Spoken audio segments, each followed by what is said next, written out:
So Merry Christmas again. Was today the fifth day of Christmas? 5 golden rings. All right, so Luke chapter 2, verses 41 to 52. So now we have this awesome story.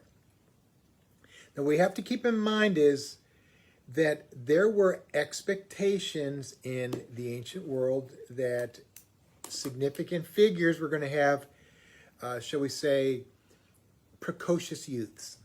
So in Philo's Life of Moses, he adds stories about Moses. I haven't read it. I'm reading that he does it. I haven't read Philo's Moses. And there's other ancient manuscripts as well, which include this. Probably what I'm more familiar with than you would be is, well, those of a certain age. George Washington, I chopped down the cherry tree. That story serves a function, and we have to remember that truth and fact are not always the same. So what do I mean by that? When you tell a story that summarizes a person's personality, that's truth, even if the event is not factual. And I don't want to get too far afield with that because I don't want anybody thinking, oh, he doesn't believe any of this stuff really happened. I think it's important to remember that the narratives are trying to convey a story which is so much larger than they're able to convey just in words. So, what Luke is doing seems to be something familiar to the ancient world. Does this mean it didn't happen? I would have no way of knowing. I have not looked back through the records of Jesus' youth. What I know is in the ancient world, they didn't view childhood the way we do.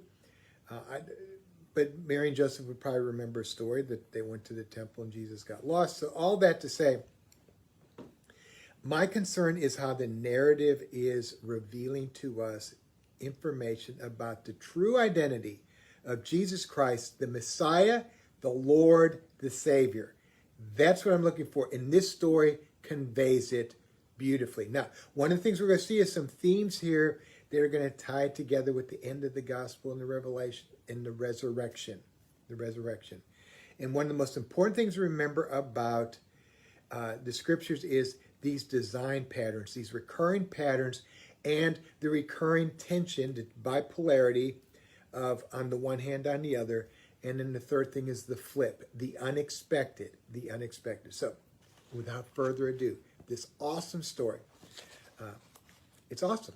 It's an absolutely awesome story. Now, every year his parents went to Jerusalem for the festival of the Passover. And the Greek it's the ongoing tense, which means regular activity. So their practice is to go to Jerusalem for the festival of the Passover.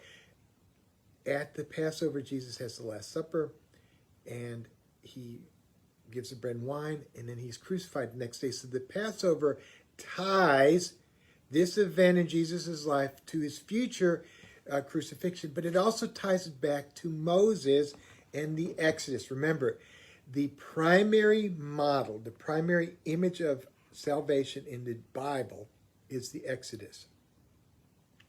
Luke will himself have Jesus talk to Moses and Elijah up on the Transfiguration Mountain as his exodus to Jerusalem. So, with that in mind, when we see the festival of Passover, there's all sorts of baggage that carries with it. All sorts of historical baggage, all sorts of theological baggage and by baggage I mean a good thing. It's just loaded, tons of information, and for Jesus' own life as well.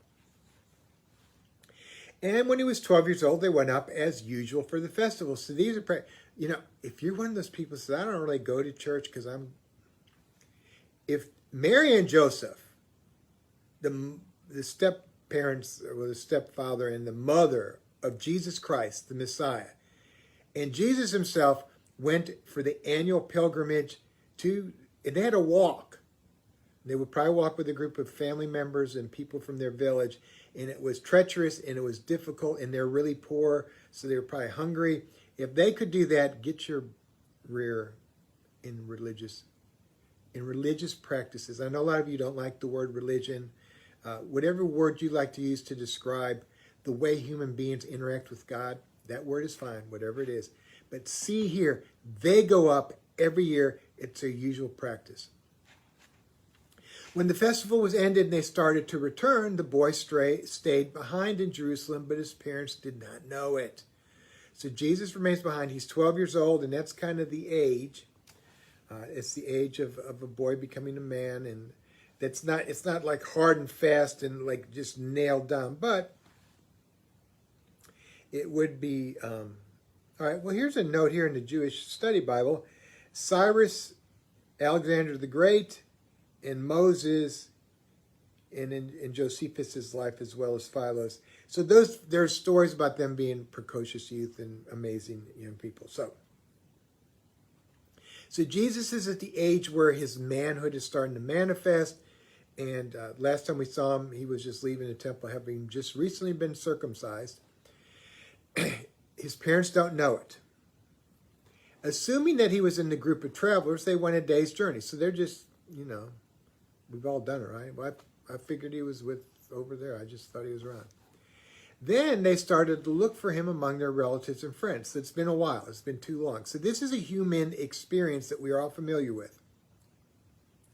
And it's a reminder that when Simeon said, "A sword will pierce your heart, Mary," being the mother of the Messiah, a sword will pierce your heart. Well, this is the first stab. This is the first recorded stab. So they're looking for Jesus. They can't find him, and they return to Jerusalem to search for him. You can only imagine. I heard a story once of people who were traveling across country, and their kids were sleeping in the back, and the father got out to pump gas. And then he went into the store to get something. One of the kids got up, went to the bathroom, unbeknownst to him, and they found out hours and hours later that the kid was missing. So that's the experience that Mary and Joseph are having. After 3 days, they found him. Third day, rose again. So to be lost and found. Now remember, this brother of yours was lost, now he's found. He was dead, now he's alive. So to be lost is to be dead. That's an analogy, and we use that language. Who are the lost? The lost are those who are dead in their sin. The lost are those who have no life. The Spirit of God is not at work in them. Their relationship with God to save is not in them. So to be lost is to be dead. So there's a symbolic, deeper meaning here. Jesus is lost. The crucifixion, he's dead. On the third day, they're looking for him. The third day, he rises and they find him. So this, just like in the Matthew's gospel, the story kind of has echoes of what come at the end of the gospel. So also in Luke. After 3 days, they found him in the temple, sitting among the teachers, listening to them and asking them questions. So Jesus is listening and asking questions. Now, these are the same temple leaders who later in Jesus' life are going to want to seek his life to kill him. So we have a foretaste. This is like a coming attractions, except they're not like positive attractions. So Jesus is in temple listening and asking questions. So we have this youth. Now, in my experience, I've had lots of young kids, and I think I've shared this before, lots of young kids who are very precocious, who ask remarkable questions. I remember this family I worked with in Belgium, the Stabs, and Katie was 3. And we're driving, they did youth ministry, and I was the seminarian attached to it, and they were like my adopted family over there. Great people. So we're driving, and the mom says, "Katie, ask Jeff what you're asking us." So Katie 3 looks at me and says, "If God is everywhere, is he in your stomach?" So that's the kind of questions kids are asking. Kids ask those questions all the time. I always say that the most frightening thing a priest or a minister can be told is, last night at dinner we were talking, and one of the kids asked, because whatever the question is, it's going to be remarkable. So precocious questions of children is a common feature. One would expect that Jesus, who is going to be immersed in the Holy Spirit and wisdom, is going to ask those precocious questions. And all who heard him were amazed at his understanding and his answers. So along with asking questions, Jesus is giving answers. Here's what I think. The astonishment and the amazement which they have is then repeated with the parents. When they saw him, they were astonished, but It's also going to be a recurring theme in the gospel. When Jesus teaches, people are astounded and astonished. We're used to Jesus and we take it for granted. We fail to hear. And so we're not astonished. And Jesus should be astonishing all the time. But we let life and everything kind of wash it away. So, when his parents saw him, they were astonished. And his mother said to him, "Child, why have you treated us like this? Look, your father and I have been searching for you in great anxiety." Worry, anxiety. Now, what is anxiety? Anxiety is one of the enemies. Anxiety is one of the enemies. And I hope to talk about this later in the week, about the role of doubt and fear and anxiety and how that is the ground in our soul which produces sin. So Mary and Joseph are filled with anxiety, and this is at odds with absolute faith and trust in God, that God would never allow anything to happen to this child. So are they sinning? I'm not saying they're sinning, no. What I'm saying is that anxiety is blinding them. And that's part of the issue, is no one really gets who Jesus is. And let's be clear, if you think you do, wrong. None of us really understands Jesus. None of us fully believes in the right way. All of us have failed to grasp the Jesus story. Now, Jesus says to them, "Why were you searching for me?" Now remember, at the end of the gospel, what does the angel say? "Why are you searching for the living one among the dead?" So you see the parallel there? "Why were you searching for me? Did you not know that I must be in my Father's house?" Now, I'm not going to get into technical stuff here because the Greek, but basically the Greek says, "Did you know I must be binding?" Dei means binding. So there's a sense of divine causality, that it has to happen. Did you know that it had to be this way? I had to be in my Father's the Greek word ho. So a lot of times they don't supply the verb, and sometimes they just don't, like the famous one about worry. Look at the sparrows, not one of them falls from the sky without my Father, period. And so then some, without my Father knowing it, without my Father's will. And there's this whole theory about God's will. I mean, a lot of causality. So that God decides when every sparrow is going to die. But if you read the Greek, it just says, "without my Father." So we have to supply the word. So this is perhaps intentionally kind of squishy in terms of it's not real clear.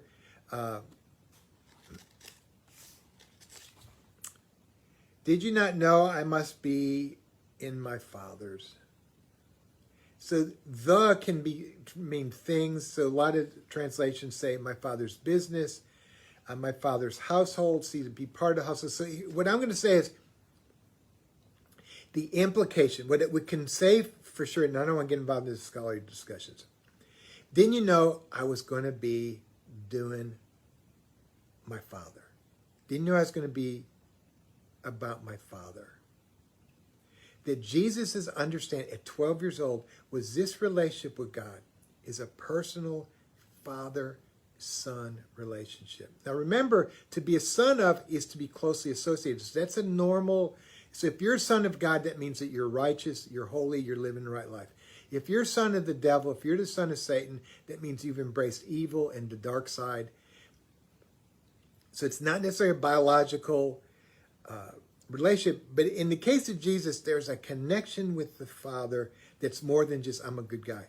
His experience of God is so personal, and he shares that with us. So I'm going to step out of this gospel too just a little.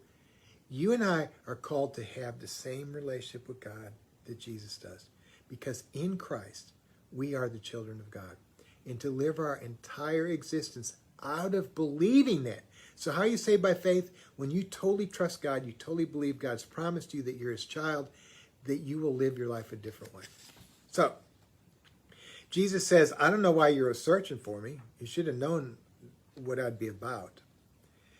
But they did not understand what he said to them. And that's the problem. So if Mary doesn't understand, and she's seen angels, and she gave birth to him, and she's lived with him, and Joseph doesn't understand, and he's a saint. They name hospitals after him. They name aspirin after him. Mary and Joseph are not just two schmucks. These are faithful people. These are people who God trusted with his own incarnate son, and they don't understand. Then he went down with them and came to Nazareth and was obedient to them. Obedient. Early on in my career here at St. Andrews, I've been here 20 years, one of the pushbacks I got from a person representative of a large group of our church was, you talk too much about obedience. Submission. My mission is under yours. Obedience, to submit to authority, is a vital part of the Christian faith. And it's really hard because we're so hyper individualistic, we're so hyper doing what I think is right. And unless your conscience is really formed, unless if you truly have a deep understanding of the things of God, obedience is really necessary. So one of the horrors of being a leader is, as a pastor, I'm supposed to lead people, which is why James says don't seek to be a teacher. They're going to be held to a higher standard. Priests, bishops, leaders in the church, pastors, whatever your church calls them, are responsible to God for their job. And people are supposed to submit. Now, it doesn't mean that they cut their brains off or that they just do blindly whatever they're told. But obedience is part of the deal. And remember, I've always said there's a tension. So there's obedience and there's personal responsibility. There's the flip. You're supposed to be obedient to your leaders. However, sometimes the leaders are in the wrong, and one of the things Jesus is going to do is take to task the leaders. But he is obedient to his parents. If Jesus, the Son of God, is obedient to his parents, my guess is you and I should err on the side of obedience. He's obedient to his mother, treasured all these things in her heart. And so once again, that's Mary, the model of the church. What does Israel do? The history of Israel is compiling these stories about God's interaction with them. And that's what the sacred scriptures are. They're the treasure chest of God's dealing with us. Mary's treasuring what Jesus is doing, the things said about him. Even if you know he's going to be the Messiah, you don't know how it's going to manifest. You're still surprised. Even when we know stuff, we're still surprised. Even when we know stuff about our kids, we can still be surprised. Even when we know they're amazing, wonderful, brilliant, wonderful kids, we can still be surprised. So Mary's our model here. Treasure things in your heart. Spend time treasuring things in your heart. Don't read the Bible fast. Read the whole section and go back word by word, slowly savoring it. And Jesus increased in wisdom and in years or status and in divine and human favor. So Jesus is on the road to greatness. We'll have another historical reference here in chapter 3. And John the Baptist will appear, but we're not going there because we've already done all that in Luke. This concludes my reflections on the infancy narratives, the stories about Jesus. This is the only story about Jesus between being born and being an adult. You and I are growing just like him. It's okay to be growing. For those of you hard on yourselves, this is, I'm going to give you a little fatherly advice. None of us is complete. None of us is perfect. Perfect meaning complete. Teleos. None of us is complete at birth, and it's a long journey, and Jesus was not complete at birth. He had a journey of growth and development, and so if it's good enough for Jesus, then it's probably what's going to happen to us as well. So I pray God's blessing on you. I hope this is helpful, and please know that as we continue into Christmas season, Merry Christmas, that we should ponder the incarnation for 12 days. That's kind of the church year. I know a lot of you aren't in church year kinds of churches, but there's a reason, there's a wisdom in the ancient church that they've done this for centuries, that we would ponder the incarnation. The lights are coming down. That's fine. That's secular Christmas. Our Christmas is ponder the meaning of incarnation. God bless you. Thank you for listening.